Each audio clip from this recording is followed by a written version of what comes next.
Hello and welcome to an impromptu episode of Pretend Sports. And just some context leading into this video, I was born in Nebraska, born and raised there. I've been watching Nebraska football, actually watching it since I was about 14 years old. So I have experience with Bo Pelini, Mike Riley, Scott Frost, unfortunately, and now Matt Rule. But something I've never seen is Nebraska even do as much as win a conference championship, right?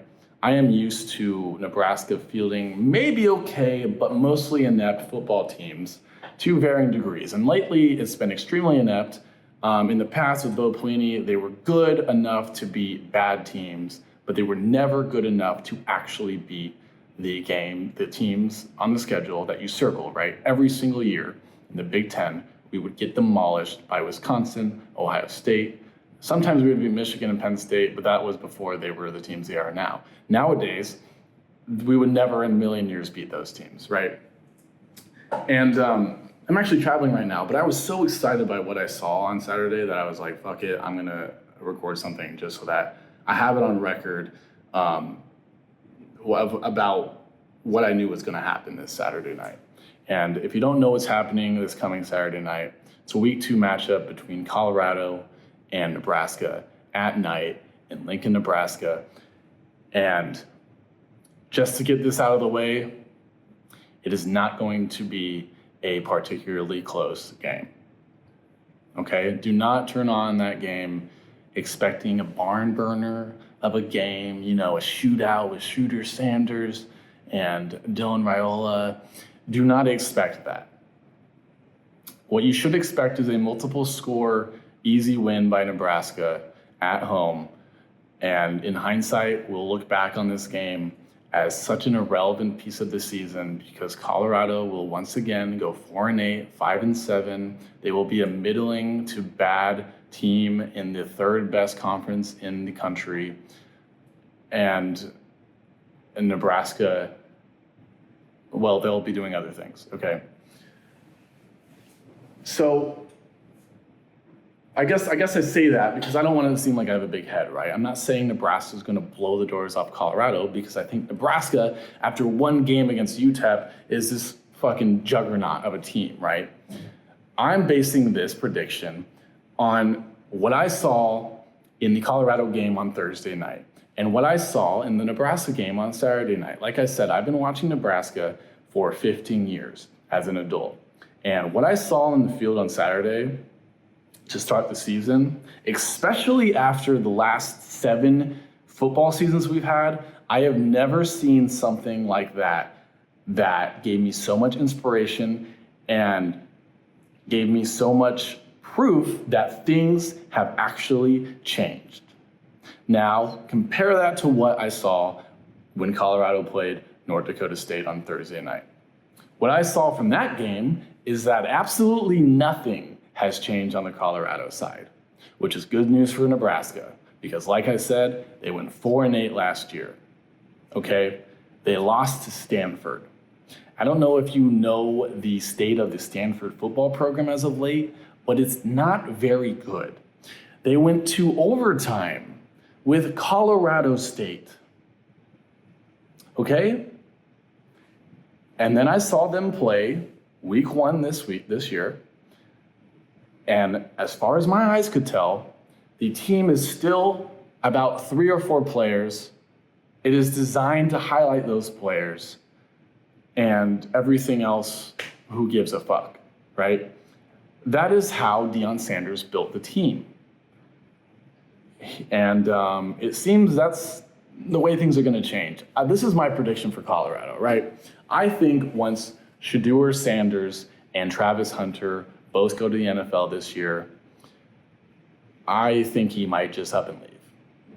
This is basically a guy making a team just to showcase his son and his son's friend who he likes, right? Deion Sanders, I don't think he knows more than 4 or 5 names of the players on his team, right? I think he sometimes questions, why do we have to have 11 guys out there? Okay, this is how he builds his team.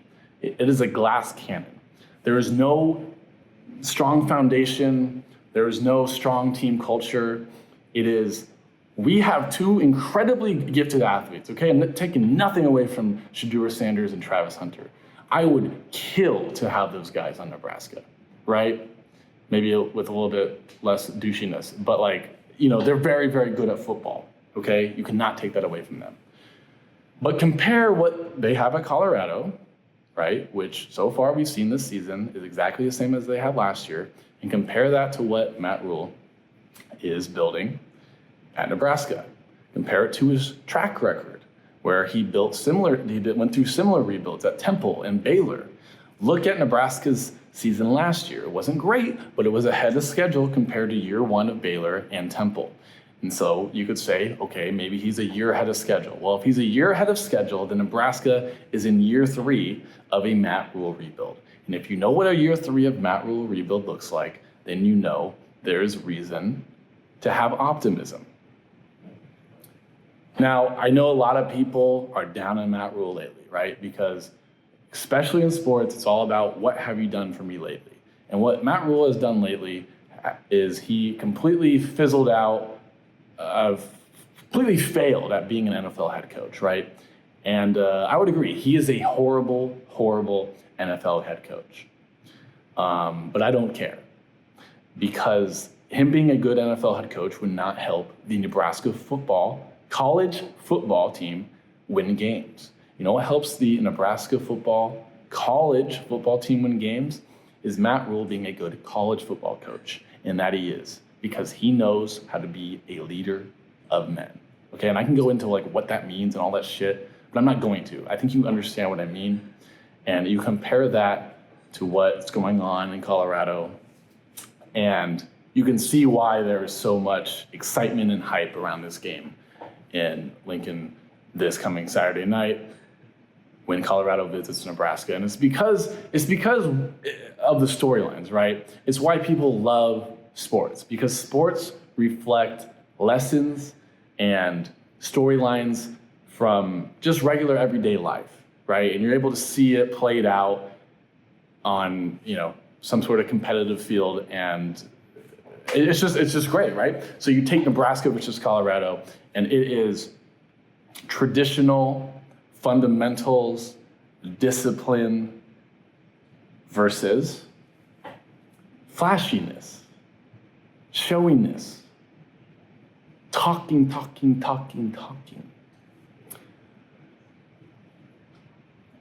And you can see why people are excited, right? You can see why people hate Colorado, right? Because of the flashiness, the showiness. And the thing is, you can do that. You can do that. But the problem is, you have to back it up, right? When you do all that and then you lose and lose bad, you're gonna get hated on. And let me tell you, Sunday is going to be a rough morning for Colorado fans to wake up to. But maybe not, because they don't really give a fuck about college football the way Nebraska fans do. Let me tell you, if Colorado loses this game, I think a lot of their fans are like, nah, whatever, right? They do not care about it the way Nebraska cares about it. And, we're talking about sports, right? So I'm not gonna get into like, oh, is it sad because that people from Nebraska care so much about their football team? Fuck that, we're talking about the game. We're talking about who's gonna win and why. Colorado, all right, here's something about this game.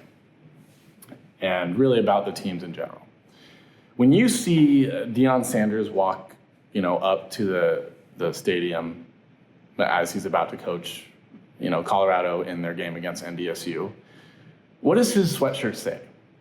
His sweatshirt says Prime, right? Not Colorado, it says Prime. He wears clothes with his own name on it, not the name of the university where he is employed, that he represents, his own name. Matt Rule is not wearing a shirt that says Rule. Hell, Dylan Raiola is not wearing a shirt that says Raiola. Now he's wearing a jersey that says it on the back, of course, but if anyone deserves to, it would be him. But that's not what this is about. The players, the coaching staff, everyone from top to bottom at Nebraska, they want to win for Nebraska. And for sure, there are players on Nebraska's football team who want to go to the NFL. They want to get a paycheck. And you know what? Matt Rule wants them to do that. You see, culture and buy-in and all of these things do not have to clash with generating NFL quality talent and also getting paydays, okay? There are NIL deals for players in Nebraska too, right? They just don't talk about it as much as people in Colorado.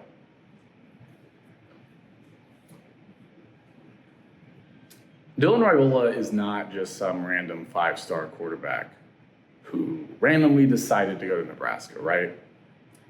He is unequivocally the best recruit of all time for the Nebraska football program. And why did he choose to come here? Well, if you don't know already, his dad played center for Nebraska in the 90s. Here's family lineage there. And he wanted to carry his family, the football, whatever. He wanted to continue on his father's legacy at the University of Nebraska. And not only that, but possibly be the player that brings it back to prominence. After one game, he's looking pretty good, right? But I'm not saying that he's gonna be like fucking Jesus for Nebraska football, although a lot of fans kind of hope he will be. But what I'm saying, the whole reason I'm saying all this is that, on top of all the X's and O's and how Matt Rule builds a program from top to bottom, how it's a complete team. If you watch the game against UTEP, you see that they're very good on defense. They have a balanced passing and rushing, balanced offensive attack, versus Colorado. That's the glass cannon. They know how to take the top off very well, but their defense is suspect and their run game is non-existent, right? So you have all of that, and I'm not going to get into the X's and O's specifics because there's plenty of other videos on YouTube that are going over that.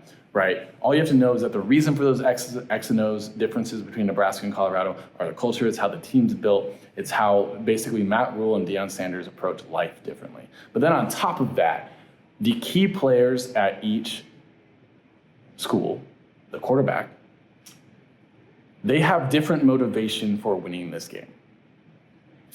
Do I think that Shedeur Sanders wants to win on Saturday? Yeah, of course. But he wants to win so that he can be the one interviewed after the game. He can go, oh yeah, all these Nebraska fans, they were talking, but then we showed up and shut up, and he's gonna have all this swag, and he's gonna be like, yeah, bitch, or whatever. That's why he wants to win. That's why Prime wants to win. That's why Travis Hunter wants to win. And I believe that's the only people who play football at Colorado. Who else plays there? I don't know. The Nebraska players, most importantly, the quarterback, Dylan Raiola, of course he wants to win for himself, right? If you know anything about this kid, he's on a path to being an NFL quarterback. He wants to be Patrick Mahomes, right? He wants to be Patrick Mahomes. But that doesn't mean that beating Colorado, a longtime historic rival of Nebraska, who would play Nebraska every year when his dad was playing center at Nebraska, doesn't look at that result from last year and go, this is not where Nebraska football should be. But don't worry, because I'm going to put it where it should. And you can say, oh, well, this is a bunch of just sports talk, right? Like rah, blah, blah, blah, blah, blah. Like, what does this actually have to do with execution on the field and actually knowing what you're doing? Well, the reason I'm not talking about that is because if you watch the games that Colorado and Nebraska played in week 1, you already know that Nebraska has the advantage there, right? So I'm talking about other things. And motivation, you ever do anything in life, you know that motivation plays a huge part in how hard you try and your success at what you're trying to achieve. If you are not motivated, you are likely to fail. If you are very motivated, you will do everything in your power to achieve the end result that you want. And that is why Nebraska is going to blow the doors off of Colorado this coming Saturday to the tune of something like 49-14 to 21. It's not going to be a particularly close game, and in hindsight, it won't be a particularly meaningful win for Nebraska as they look ahead to things. Let's say they're going to be taking a different path in Colorado, and the path that they're taking, it's going to take better wins than win against Colorado, a 4-8 team at home. But anyways, I've said my piece. I've gotten this out before the game started, just so that, if anything, just to give, other people like me a little bit more content to tide themselves over until the game, but also to give myself a little bit of credibility as this college football season continues on. I'm going to be speaking a lot on Nebraska, and it's just people are getting really upset about people getting hyped up about Nebraska after one game against a bad opponent. But I think what people are missing is that you're not including the context around everything that's happening.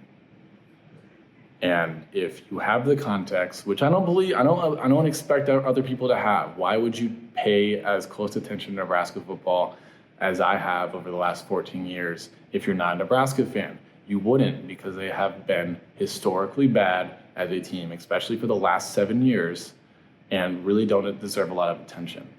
Well, I hope they're ready for it, because after Saturday, the amount of hype and attention that is going to be coming Nebraska's way is going to be palpable. And my biggest concern is not whether or not they are going to beat Colorado next week. My biggest concern is, can they handle the national response to the absolute spanking they're going to give Colorado? That is my concern. And go Big Red.